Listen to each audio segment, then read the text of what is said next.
Hello, I'm Devin Larson and welcome to my channel. Now, if you've been here before, you may have noticed some changes around here. This used to be called the Killer Voice Studios channel, but to better align with my branding, I've renamed it the Good Natured VO channel, and I've updated my website, my socials, my business cards, all to better align with this rebranding. Now, some of you may be asking, why now? What was wrong with the old name? A valid question. And to be perfectly honest with you, this is something that's been in the works for some time now. And the reason for that is simple. Killer Voice Studios, while a cool name, does not accurately reflect the quality of my voice, the work that I do, or who I am. And if I had known years ago that that was the case, I would never have started off using the Killer Voice branding, but establishing a brand takes a lot of thought and introspection, and frankly, I just didn't know then what I know now. All of which is to say, branding is very, very important. So in today's video, I wanted to walk you through the process for how I arrived at the Good Natured VO branding and give you some tips on how you can do the same for yourself. Now, up top, I wanted to acknowledge my primary source and inspiration for this video, which is the fantastic book Voiceover Achiever by Celia Siegel. This is the book to turn to for branding your voiceover career. Now, I'm not going to cover exactly what the book does because it's chock full of examples and activities and expert advice from a branding professional. But what I will do is walk you through how I arrived at the Good Natured VO brand and determined that it was right for me. So what even is a brand? A brand is an identifiable set of qualities and aesthetics that describe the core essence of a thing. In this case, you and your voice. Branding is essential for marketing oneself because it A, distinguishes you from the rest of the crowd, and B, lets everyone know at a glance exactly what you're bringing to the table. So think about it. Let's say you're trying to cast a voice actor for the role in a laundry detergent commercial. Are you going to be drawn more towards a relatable, every man or woman type of voice? A friendly neighbor? Or the rugged cowboy type? Likely one of the first two. But if it's to sell a truck or a rugged pair of jeans, the cowboy type for sure. That's just a simple example of how branding distinguishes one voice actor from another. Effective branding is going to align with your personality and how you sound and give people an idea of exactly what you might be suited for, whereas poor branding is going to just confuse the message and give people the wrong impression of how you sound. Which brings us back to Killer Voice Studios. Again, cool name, but it might give people the impression that I have an edgy, thrilling, dangerous sounding voice. And I don't. What I have is a friendly, comfortable, relatable type of voice. A trusted friend, perhaps, somebody whose opinion you trust. A good-natured voice, in other words. It was a process to arrive there, but this is how I did it, and you can too. Before any slogans or imagery, you need to boil down the essence of how you sound. You probably already have an idea of how you think you sound, but it's probably not accurate. It's very difficult to determine how you actually sound without consulting a trusted friend or third party, someone whose opinions you trust. The book calls this a branding buddy. You need to figure out what the core qualities of your voice are. What's the age range? What's the role? Best friend, love interest, guy next door, everyman, that type of thing. What's the energy level? What kind of emotions or feelings does your voice evoke? Pull multiple people and then compare the recurring descriptions.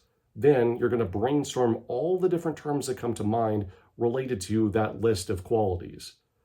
So what I ended up doing is I recorded myself reading some things and then played those recordings for people in my life. Then I had those people turn around and play them for other people that they knew but who didn't know me. And what I got back was that my voice sounds warm, understanding, friendly, that I sound like I'm a male in my 30s or 40s, and possibly a friend or a neighbor type of sound. Then, following different activities in the Voiceover Achiever book, I brainstormed a list of all the different terms that came to mind associated with those terms. And here's just a rapid-fire list.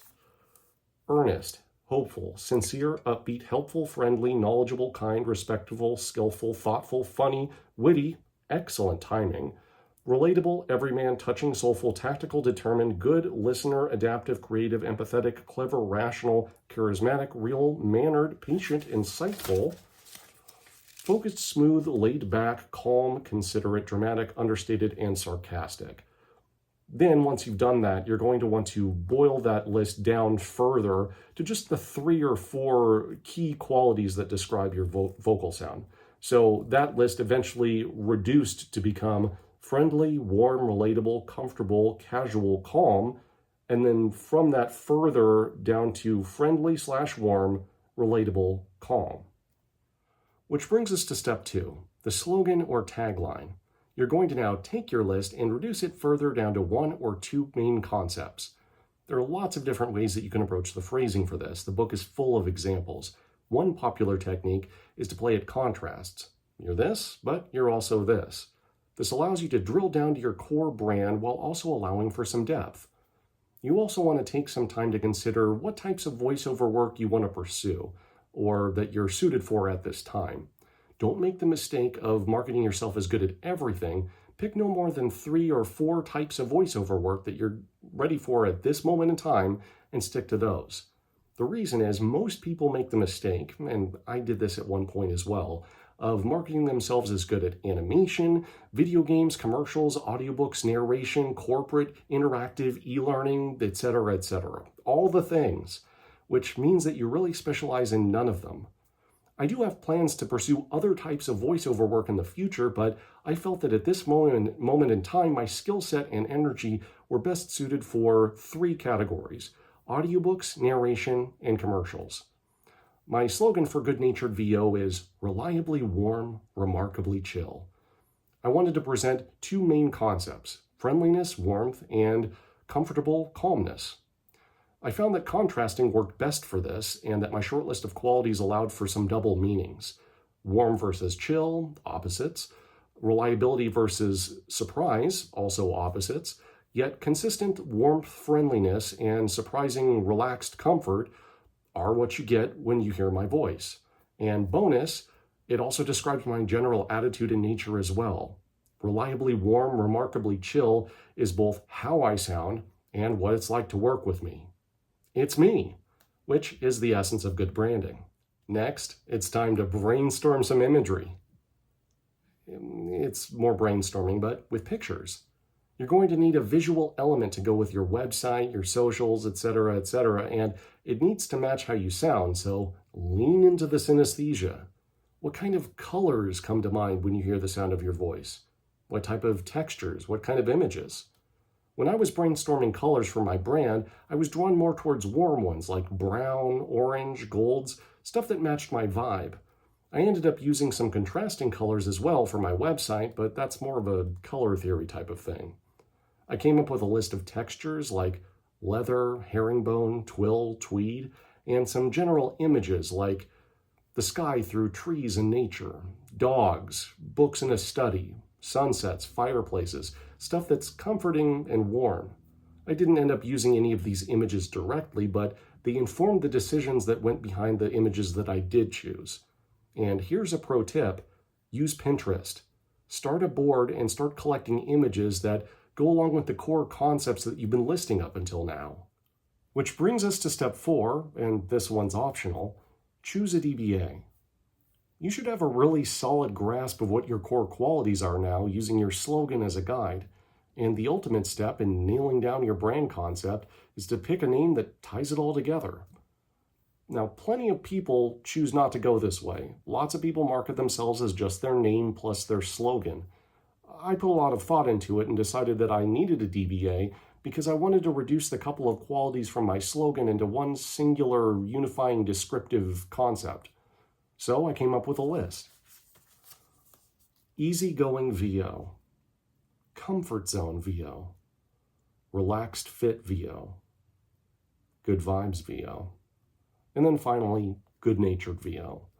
And you can see the thought process there. The other ones sort of were in the ballpark, but none of them really fit. And then the longer that I sat with good-natured VO, the more I realized it described me and what I wanted the business to be completely. Next, choose your key images for marketing. You're going to need 1, maybe 2 main images for use in your marketing. You can either purchase them or take them yourself. Use Pinterest to guide your selections. Put a lot of thought into the concept that you're going for visually and make sure that everything always ties back to your DBA and slogan. And if you do take the pictures yourself, maybe scout the locations ahead of time just so that you don't waste time on the day. Now, you don't need to be in all the pictures or even the main banner image if it doesn't make sense for your brand, but you will need at least one picture that will serve as a profile photo or headshot because people will want to see what you look like. Choose clothing, environments, and props that all reinforce your brand concept. So for my main banner image and secondary photo, I knew I needed to be in the pictures, and I knew I wanted all the elements of staging, expression, and colors to scream friendly and relaxing. I knew my color palette by this point, which informed my wardrobe choices, and I scouted a number of locations, starting with a coffee shop because it was sunny and picturesque. I had a book as a prop because A, reading a book while drinking coffee is relaxing, and B, a lot of the work that I'm doing these days is audiobooks, so a book was appropriate. For the main banner image, that was just something that I tried on the third location. I knew that I needed a lot of negative space to my right because I knew how I wanted my text to be arranged, and the texture of the wall added a visual interest, and the color matched my palette, so don't be afraid to just try stuff. Now that you've got your brand figured out, it's time to pull it all together, which leads us finally to step 6, create your website and business cards. You have a lot of low-cost options out there when it comes to website builders. I went with Squarespace. First you purchase your domain, then you use their builder to create your website. I would stick with a single-page scrolling site. It's going to be simpler. And remember, less is more, so don't put more content on there than you actually need. Explain who you are, get to your demos as soon as possible, and then give people a way to contact you and follow you on social media. Then, design and print your business cards. I know, it seems counterintuitive, but even in this day and age, there's still no substitute for business cards to hand out when networking in everyday life. Remember, all of your marketing materials, your website, your business cards, anything else, they all need to reinforce a consistent visual message that relates back to your brand concept at all times. Branding is about uncovering and communicating how you sound and who you are. I just walked you through the process that I went through in rebranding my business, and while your result will be different, the actual process should be very similar. Now, marketing strategies, on the other hand, are an entirely different conversation, which I will get to in a later video. To be perfectly honest with you, I'm still nailing down a couple of details of my own marketing strategy right now, but I digress. It's a lot of work, but if you want to market yourself effectively and book the work that you were meant to be doing, you need a solid brand. So start thinking about it. Read Voiceover Achiever and do the work. It's worth it. And thank you for taking this step with me. Rebranding is a process and change can be difficult. I'm still going to make the same videos that brought you here in the first place, while expanding my content to offer even more value and, dare I say, entertainment in the future. So please like, subscribe, comment, follow me on social media. I'm devinlarson.vo on Instagram, Threads, TikTok, X, and I'm on Facebook as facebook.com/goodnaturedvo. And if you haven't had a chance yet, please visit my website, which is www.goodnaturedvo.com. And I'll see you next time.